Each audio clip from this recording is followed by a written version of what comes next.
Je rappelle que nous sommes en direct justement pour parler du multipartisme. Maître Jean-Claude Njakaani, comment vous pouvez répondre à cette question? Oui, mais en lisant en écoutant et en regardant le documentaire qui vient d'être balancé tout à l'heure, j'ai retenu le mot opinion qui est revenu plusieurs fois. C'est-à-dire que la plupart des gens qui se sont exprimés là estiment que dans le cadre multipartiste, il y a moyen de pouvoir faire exprimer diverses opinions. Alors que dans un système à parti unique, il n'y a pas contradiction, il n'y a pas débat, et par conséquent, il y a une espèce de voix unique ou de pensée unique qui doit être. Qu'est-ce que cela sous-entend? Ça sous-entend qu'il y a un seul chef à bord qui contrôle tout ou qui ne veut pas la contradiction. Oui, justement, parce que si nous sommes appelés à être dans un même parti politique, c'est que nous avons une convergence d'idées. Et si nous avons une convergence d'idées, ça pourrait éventuellement se limiter à des petites retouches qu'on pourrait appeler ceux qui sont réformateurs dans la même formation, d'autres qui sont beaucoup plus conservateurs et tout ça, mais une vraie contradiction, c'est-à-dire un débat d'opinions qui sont mises en contradiction ne peut pas s'exprimer dans un même parti politique. C'est pour ça d'ailleurs qu'on fait référence au multipartisme pour appeler la démocratie de tout son vœu.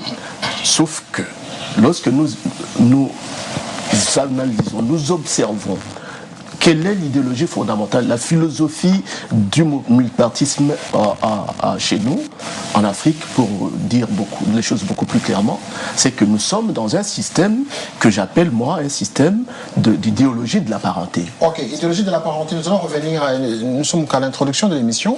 Alors, Maître Sylvain Edouard. Oui, merci. Merci.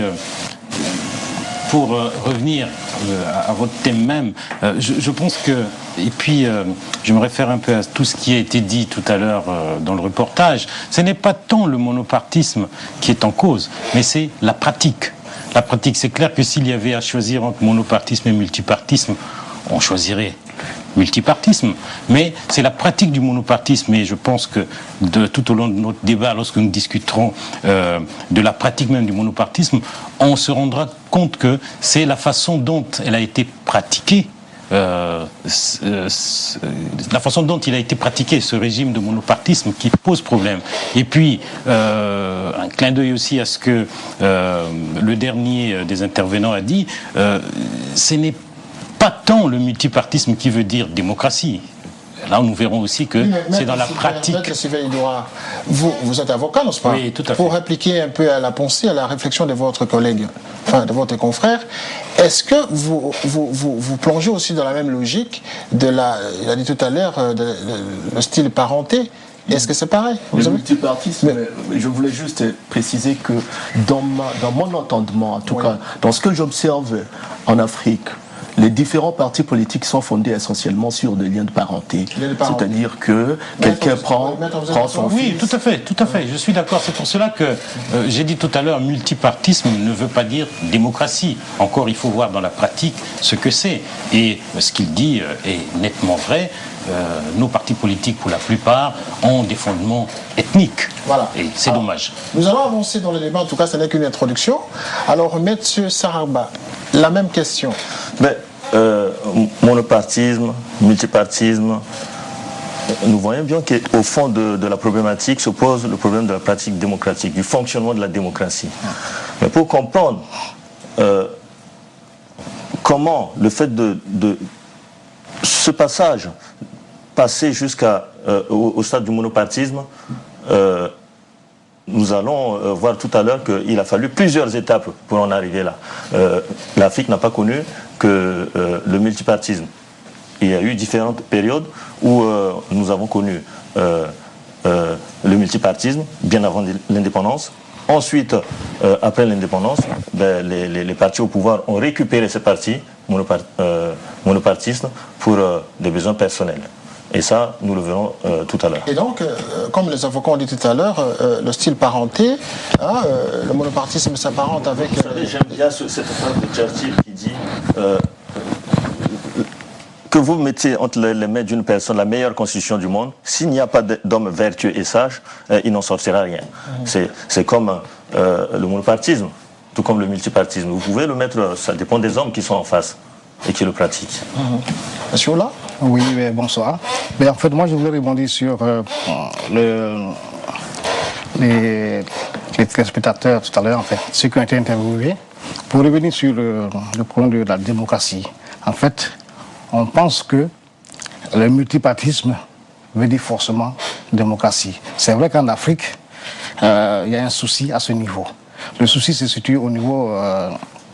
quand on prend par exemple tous les pays africains, ils ont tous eu leur indépendance à partir des années 60. Donc on fête aujourd'hui les 50 ans. Pour la plus grande, en tout cas. La plus grande partie, en tout cas. Donc tous ces pays africains étaient... il n'y avait qu'un seul parti. Il y a le monopartisme en Côte d'Ivoire que je connais depuis 1960. De 60 à 90 pratiquement, c'était le monopartisme. Donc en fait, je vais peut-être développer tout à l'heure. Donc c'était le président Houphouët qui était vraiment le président de la Côte d'Ivoire en ce moment. Le chantre du monopartisme. Oui. Véritable dictateur. Pour avoir concédé tout. Dictateur.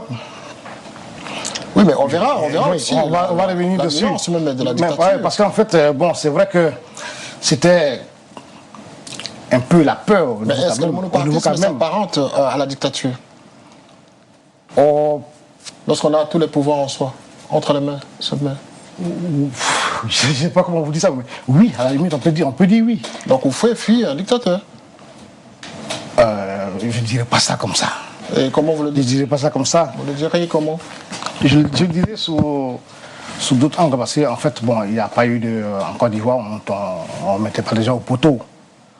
Voilà, sauf qu'il y avait qu'un seul maître à bord, hein? Pardon? Il n'empêche qu'il n'y avait qu'un seul maître à bord. Oui, comme dans tous les pays africains d'ailleurs. De 60 à pratiquement jusqu'en 90, pratiquement tous les pays africains, il n'y avait qu'un seul maître à bord.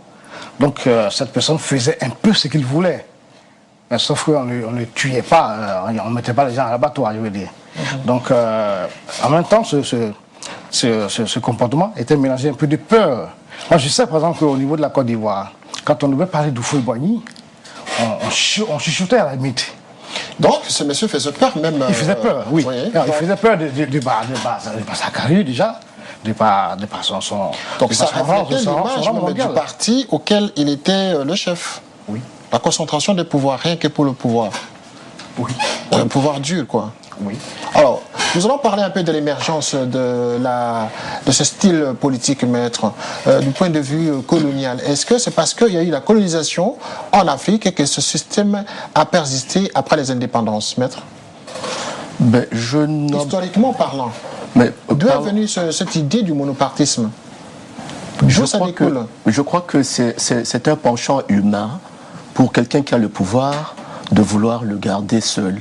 C'est pour ça, effectivement, qu'on essaie de mettre de garde-fous pour éviter qu'une personne qui détient le pouvoir ne puisse abuser de ce pouvoir-là et donc permettre l'alternance. Pour revenir à votre question, pour ce qui concerne le Congo que je connais, le Congo n'a pas commencé avec le monopartisme à partir de 1960.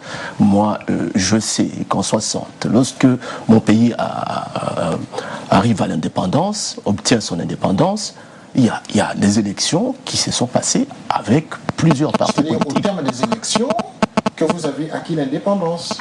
Oui, mais avant les élections, mais il y a eu compétition, c'est-à-dire qu'il y a eu des partis politiques. Même alors que le pays était colonisé, il y a eu des partis politiques, c'est ça? Oui, mais il y a des partis les partis politiques ne sont pas nés après l'indépendance du pays? Les partis politiques se sont battus pour arracher l'indépendance. Cela sous-entend, oui, je veux dire que même sous la colonisation, votre pays avait des partis politiques déjà. Mais c'était des partis politiques qui étaient des partis politiques des pays colonisés, c'est-à-dire la Belgique avait ses représentants et tout. Nous, on n'était pas souverains. Comment pouvez-vous imaginer qu'on ait des partis politiques qui fonctionnent démocratiquement dans un système d'occupation? Alors, continuez dans votre lancée, vous disiez tout à l'heure.